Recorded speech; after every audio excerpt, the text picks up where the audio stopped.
A gente fala agora sobre a prorrogação do prazo, mais uma vez, do auxílio reconstrução. O que é o auxílio reconstrução? Aquele apoio financeiro no valor de R$ 5.100, numa única parcela do governo federal para as famílias desalojadas, desabrigadas aqui no Rio Grande do Sul, ainda em função da inundação dos eventos climáticos de maio, para aquelas famílias residentes em áreas atingidas pelas enchentes, que tiveram que sair das suas casas de modo temporário ou definitivo, nos municípios em situação de calamidade ou emergência. Porto Alegre, inclusive, teve a prorrogação do seu decreto de calamidade e, então, anunciada agora a prorrogação para discutir as negativas do auxílio reconstrução. Qual é o cenário, os números que temos até então?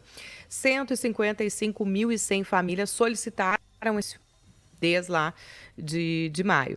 77.100 tiveram esse benefício aprovado. Só que tem 78 mil famílias que tiveram o benefício negado ou que estão ainda em análise.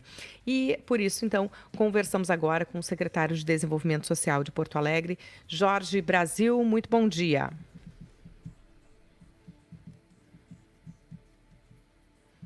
A gente está sem o seu áudio, aí não sei se é... Agora sim. Muito bom dia. E a grande preocupação nesse momento, a gente vê um número que é, na verdade, quase metade, menos da metade, conseguiu, de fato, receber este auxílio. E a outra metade que ainda está em discussão ou teve isso negado. De agora, o que as pessoas precisam fazer? Aqueles que tiveram o benefício negado estão devidamente informados de que atitudes ou que movimentos precisam fazer, da mesma forma de quem está com o processo em análise? Bem, primeiro, bom dia e obrigado pela oportunidade. Eu acho que vocês fazem um trabalho excelente quando trazem esse serviço diretamente na mídia de rádio e TV, justamente porque essa é a forma mais fácil das pessoas encontrarem informação e massificar. Em relação ao auxílio reconstrução, um benefício que já deveria ter saído, é um benefício federal. Ele previa apenas uma questão, um critério quando ele foi divulgado pelo governo federal, que era estar na mancha. Então, a pessoa precisava simplesmente comprovar que estava na mancha. Então, após diversos meses, o governo federal deixou em análise muitos dos cadastros e não dizia o porquê que esses cadastros não recebiam benefício. As pessoas também não sabiam por quê. Quando vieram os resultados, esses resultados vieram com diversas dificuldades, diversos questionamentos por parte do governo federal. Ou porque não estava na mancha, ou porque a pessoa não comprovava a unipessoalidade, que era morar sozinho, estar sozinho, sem unidade familiar. E esses são os principais motivos pelas negativas.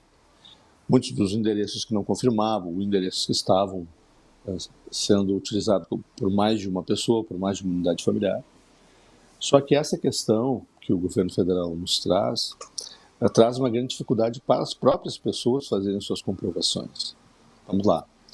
Primeira pessoa, família unipessoal, morava sozinha desde antes da enchente. Teve benefício negado. Isso, no cadastro dela, no governo federal, em qualquer base de dados do governo federal, ela já não morava sozinha. Ela teve benefício negado. Assim como, por exemplo, um cidadão que mudou o seu cadastro geral, o seu CAD único, onde ele atualizou após a enchente que havia se separado da esposa, enfim, não era mais pertencente a uma unidade familiar. E, obviamente, todas as pessoas da unidade familiar deveriam ter direito ao benefício. O governo federal disse que aumentou demais esse número de famílias unipessoais e que não pagaria para ninguém, o que causou um grande problema para as famílias já comprovadamente unipessoais antes da enchente. Esse é um problema típico que não foi pago o benefício e que nós pleiteamos diversas vezes para que fosse pago. Outro problema foi a questão das pessoas estarem na mancha ou não estarem na mancha. A mancha do governo federal foi um pouco mais conservadora do que ela deveria ser, e ao longo do tempo foi se fazendo novos estudos e se alargando essa mancha. E hoje isso é motivo para as pessoas terem benefício negado ainda, e elas terem que entrar na fase recursal. Então, por que eu estou me estendendo explicando esses motivos? Porque isso poderia ter sido evitado se ao longo do ano essas motivações, esses critérios ao longo do benefício já ficassem mais claros para as pessoas poderem já ir fazendo a solicitação já com essas devidas comprovações. Bom, isso não foi feito. A portaria de outubro traz para as prefeituras uma obrigação agora não mais somente de cadastrar as pessoas. Agora nós temos que atender as pessoas, essas em torno de, que tu falaste, um pouco mais de 70 mil, que é o público potencial, não necessariamente que 70 mil pessoas vão entrar com recurso, né? A nossa expectativa é que no máximo, em torno de 25 a 30 mil pessoas entrem com recurso. E essas pessoas vão ter que fazer a comprovação disso agora. Então, vão ter que levar comprovantes de residência, vão ter que fazer comprovações que antes elas não foi pedido para elas fazerem, e a prefeitura ainda tem uma obrigatoriedade, de acordo com esta portaria, de fazer uma visita em loco para confirmar essas informações. A portaria anterior, que ela foi mudada agora na semana passada, só para complementar, ela veio com uma série de exigências à primeira portaria. A primeira portaria veio com a exigência, inclusive, da assistência social assinar o laudo e o prefeito assinar um laudo confirmando essas informações e ainda com visita em loco.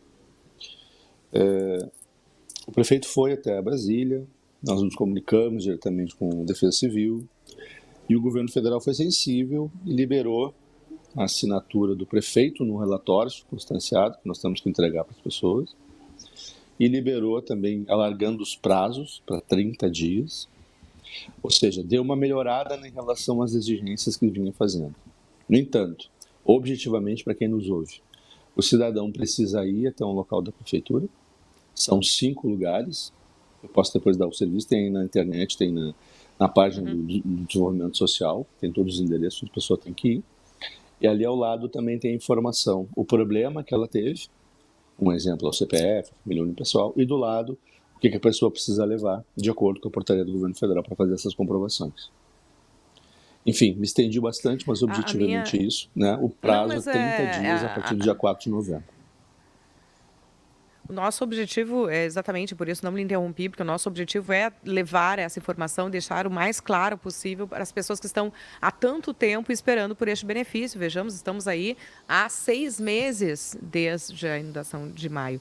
Então, para ficar ainda mais claro aqui, o senhor fala da necessidade de comprovação desses dados, uma expectativa de que de 25 mil a 30 mil famílias entrem com esse recurso. Essa visita em loco que está sendo colocada, de que a prefeitura precisa fazer essa visitação, isso seria ainda antes para a liberação do recurso ou isso seria uma verificação a posteriori?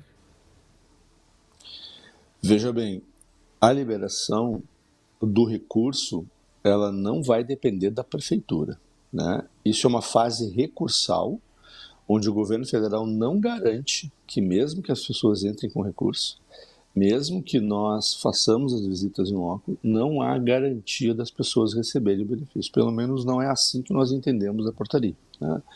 Entendemos que é uma fase recursal e que vai para uma nova análise, sim, do governo federal.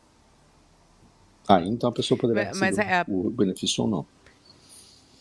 Mas a visita faz parte, tem que estar, este laudo tem que estar no recurso, eu digo porque é um período de 30 dias para atender 25 mil a 30 mil famílias, é muita coisa. Sim, essa é a nossa...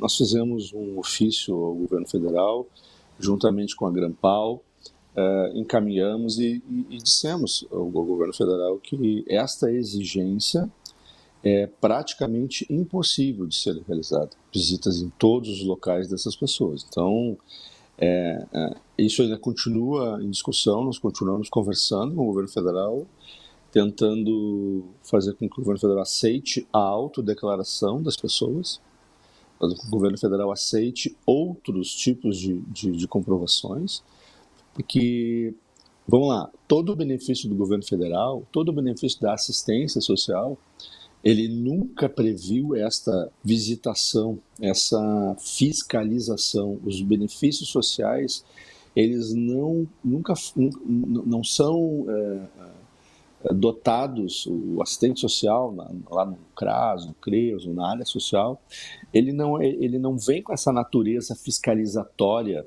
e policial. Por mais que a gente às vezes entenda, não, eu estou pagando um benefício, eu preciso que isso seja pago para quem é realmente de direito, isso tem que ser fiscalizado, isso tem que ter. Não existe esse processo de polícia na área social. Sempre foram autodeclarados os dados das pessoas. O CAD único é o caso mais clássico disso.